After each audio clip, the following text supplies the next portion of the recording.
En verdad, nosotros hablamos de gestión de tránsito aéreo. La gestión de tránsito aéreo es responsable por todo el movimiento de tránsito aéreo gate to gate, desde el gate de partida hasta el gate de llegada del aeropuerto de destino. Entonces, la importancia es que se haga eso de la manera más segura y eficiente posible, justamente para impedir cualquier tema de seguridad, que las aeronaves se aproximen unas de las otras y principalmente que hagan de la manera más directa posible para que eso gestione principalmente estos tiempos de sustentabilidad, de evitar emisiones de CO2 a la atmósfera. Entonces, esa es la importancia. Seguridad siempre la primera prioridad y después una manera eficiente de hacer llegar del punto A, del aeropuerto A al aeropuerto B, sin mayores temas de desvíos o temas de meteorología. O sea, ese es el principal objetivo, ¿no? De gestión de tránsito aéreo. Y esa gestión de tránsito aéreo es dividida en tres partes. El control de tránsito aéreo, que es ese que el controlador está en contacto con las aeronaves directamente, impidiendo que se acerquen una de las otras, que se utilice la ruta más adecuada. Hay gestión de afluencia de tránsito aéreo, que es esa que está por detrás de todo el servicio, que justamente tiene como principal objetivo gestionar demanda y capacidad. O sea, si un espacio aéreo tiene una determinada capacidad, que no se sobrepase ese espacio aéreo de una demanda superior a que o ATC, aí seu controle de tránsito aéreo, tiene capacidad de gestionar. E há a gestão do espaço aéreo, que chamamos ASM, que é responsável por estabelecer os desenhos de los espaços aéreos, como são os fluxos de chegada, os fluxos de salida, os fluxos em ruta, os fluxos dentro do aeroporto. Então, isso é o todo da gestão de trânsito aéreo.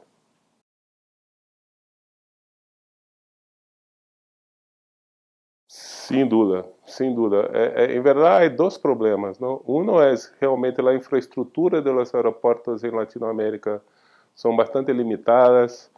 A maioria dos aeroportos tem falta de salidas rápidas de las pistas, porque um parâmetro essencial para uma boa eficiência do lado aire do aeroporto é o tempo de ocupação de pista. Ou seja, quanto mais tempo uma aeronave leva para operar nessa pista, seja aterrissando ou saliendo, menos aeronaves o sistema é capaz de gestionar. Então, quando há salida rápida da pista, uma aeronave pode, por exemplo, passar o umbral da pista de aterrissagem e livrar a pista a uma saída rápida em mais ou menos 50 segundos. Quando tu não tens essa capacidade, aí esse tempo vai a 1 minuto 30, 1 minuto 50, e isso dá uma falta de previsibilidade ao controlador de quanto tempo essa aeronave vai levar para sair da pista. E aí as separações em la aproximação final vão aumentando. Então, podemos utilizar até 2,5 milhas de separação. E em Latinoamérica é comum utilizar 7, 8, 10 milhas, por um tema de falta de infraestrutura do aeroporto. Isso por um lado. Por outro lado, há também toda uma cultura muito conservadora de los próprios controladores de fazer separações muito grandes. E isso não facilita a utilização da infraestrutura que está instalada. Aunque não seja a mais adequada, aún assim é maior as restrições impostas pelo controle de trânsito aéreo. Então, essa mescla impide um aumento da capacidade do sistema e não só um aumento, um uso eficiente, porque desafortunadamente em Latinoamérica nós não temos uma demanda muito alta, mas em determinadas horas punta de la operação é fundamental que seja mais ágil para que se tenha eficiência do sistema.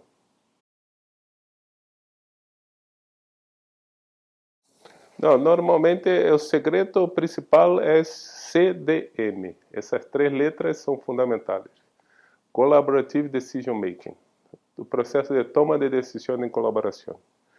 Então, isso desde o mais alto nível, por exemplo, OASI, IATA tem uma participação bastante forte nos fóruns OASI, da Organização de Aviação Civil Internacional, para que venham as guias necessárias para que realmente, por exemplo, os sistemas de gestão de trânsito aéreo sejam modernizados, as inversões mais adequadas sejam hechas e que todos os procedimentos que estejam sendo implantados sejam mais eficientes e que levem ao uso efetivo da capacidade do sistema de controle de trânsito aéreo e o sistema dos aeroportos, a capacidade instalada na infraestrutura aeroportuária. Isso é no mais alto nível. Obviamente, nós também trabalhamos com os estados, não? Porque aí é uma forma de estar aí mais cerca da implantação, poner 2 ou 3 exemplos aí. Em caso de Brasil, por exemplo, nós criamos, e a IATA ajudou a criar grupo que se chama Grupo de Estudo e Planificação do Espaço Aéreo, GEPEA. E bajo esse grupo tem inúmeras atividades. Uma delas, só para citar como exemplo, é grupo de trabalho sobre eficiência aeroportuária.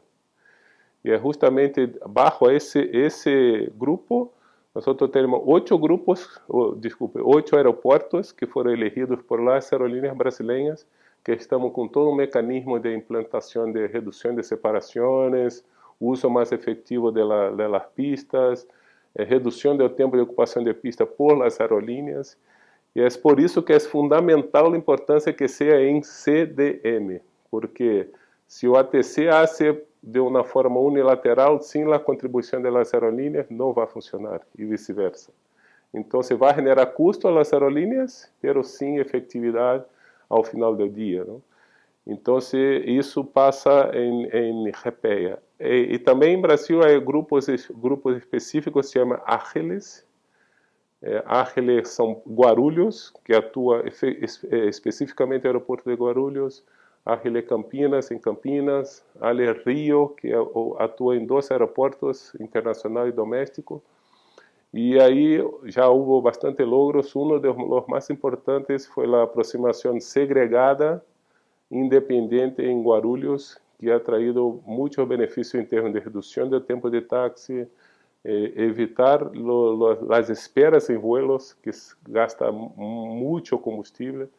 Então, isso é bastante efetivo. E acá em Chile, a ideia é iniciar um trabalho similar, uma mesa de trabalho. Estamos acá para proponer isso à DGAC de Chile, com o mesmo objetivo, seja fazer melhor o que eles já fazem muito bem, que realmente há que reconhecer que as operações em Chile são bastante eficientes, mas nós creemos que é possível ser todavia mais eficientes. Por exemplo, aproximações independentes em horas puntas, que realmente vão reduzir a separação entre aeronaves e proporcionar um menor tempo de vuelo, uma operação mais ágil para o passageiro, para a aerolínea, e gastando menos combustível. Também algumas sugerências de melhoria da infraestrutura do aeroporto, que também vai generar menor tempo de táxi, que também gasta bastante combustível aqui em Chile, principalmente quando há que sair de um terminal a outro, aterrissar em uma pista para ir ao outro lado do aeroporto. Também há algumas possibilidades de melhoria. E o tema medioambiental de ruído, que também afeta muito as operações das aerolíneas, sempre, e é sempre um balance entre o ruído à comunidade, a operação da aerolínea e como isso tudo involucra o consumo de combustível. Então, é uma negociação bastante desafiadora para ser com a comunidade, com a DGAC, com as aerolíneas, e estamos tentando contribuir nesse processo.